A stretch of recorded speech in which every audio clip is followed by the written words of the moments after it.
Good morning. কি খবৰ আপোনালোকৰ? বহু দিনৰ মূৰত মই ভাবিলোঁ আজি এটা ভিডিঅ' বনাওঁ। এয়া ৰাতিপুৱা শুই উঠি মই ঘৰ দুৱাৰ মুচি গা পা ধুই চাকি গছ জ্বলালোঁ। এইখিনি আৰু সদায় কাম, চাকি গছটো জ্বলাবই লাগিব। চাকি গছ জ্বলালোঁ, জ্বলাই উঠি এয়া দেখিছেনে বন্ধ। আজি মানে অফিচ মই যোৱা নাছিলোঁ, এইটো কাৰণে মই গোটেই কাপোৰ কানিবিলাক উলিয়াই লৈছোঁ। চবখিনি চিজিল কৰি বিচনা এখনো ভালকৈ পাৰিলোঁ। এতিয়া অকণমান বাহিৰৰ ফালে গৈ ৰ'দটোত পোৱালোঁ। আজি অলপ বন্ধ বাৰ বুলি সেয়াই আৰু ৰ'দ পোৱালোঁ। কাপোৰখিনিও মেলি দিছিলোঁ, শুকালেনে চালোঁ। আহি পেলাই দুপৰীয়া টোপনিয়ে আহি গৈছিল আৰু অলপ শুলোঁ। শুই উঠি দেখিলোঁ মায়ে মোৰ শাহু মায়ে সেৱা কৰি আছে। বহুত ধুনীয়াকৈ এইখিনি কৰে বাৰু। মইহে মন্ত্ৰ ओम नमः शिवाय मन जपता रहे पंचाक्षरा। ओम नमः शिवाय ধুনীয়াকৈ मन গাই মানে ন, जपता শুনিও रहे ভাল লাগে। पंचाक्षरा। বা কেতিয়া গাব পৰা হ'ম নাজানো। এইফালে আলু পৰঠাৰ যোগাৰ।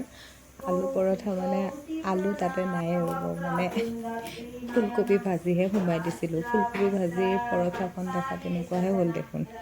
আলু পৰঠাকেইটা গ'ল হয়, ফুলকবিৰ কাৰণে ওলাই গ'ল নেকি। পৰঠা নোৱাৰি পেলাই এইবাৰ মই ৰোল বনাই দিলোঁ। সেইখিনি ভাজিৰে এইবাৰ এইটো ফুলকবিৰ ৰোল এটা বনাই দিলোঁ। ধুনীয়াকৈ সজাই দিলে বাৰু একো প্ৰব্লেম নাই। মোৰ মানুহজনৰ আচলতে আজি অকণমান গাটো বেয়া হৈ আছে, জ্বৰ হৈ আছে। এইটো কাৰণে আজি আমি ডিউটিত নগ'লোঁ। এয়া আৰু দিনটোৰ কাৰণে মই ব্লগটো বনালোঁ। এয়া আৰু গধূলিৰ কাৰণে আৰু ৰাতিৰ চব্জি গধূলিৰ পৰাই বনালোঁ। মায়ে হেনো কচু খাব, তো কচুখিনি শুকানে ভাজি ল'লোঁ, নধৰে তেতিয়া গলত। আৰু এয়া এখন শুকান ভাজি, বিন কাটিলোঁ কেঁচিৰে, কটাৰীৰে কাটিব নোৱাৰোঁ। বঠিও নাজানো মানে চলাবৰ কাৰণে, সেইটো কাৰণে কেঁচিৰে বিন কাটিলোঁ। আৰু এয়া শুকান ভাজিখন বনালোঁ। পাকঘৰৰ অৱস্থা দেখিছেনে, অৱস্থা একেবাৰে নাইকিয়া। গোটেইখিনি চাফ চিকুণ কৰিলোঁ। এতিয়া আৰু উপায় নাই দিয়ক, গোটেইখিনি চাফা কৰি এতিয়া আকৌ বাকীখিনি বনোৱাত লাগিলোঁ। মানে শুকান ভাজিখন বনাব আছে, কচুখনো আৰু বনালোঁ। বাচনবোৰো ধুব আছে, বাচনবিলাক ধুলোঁ।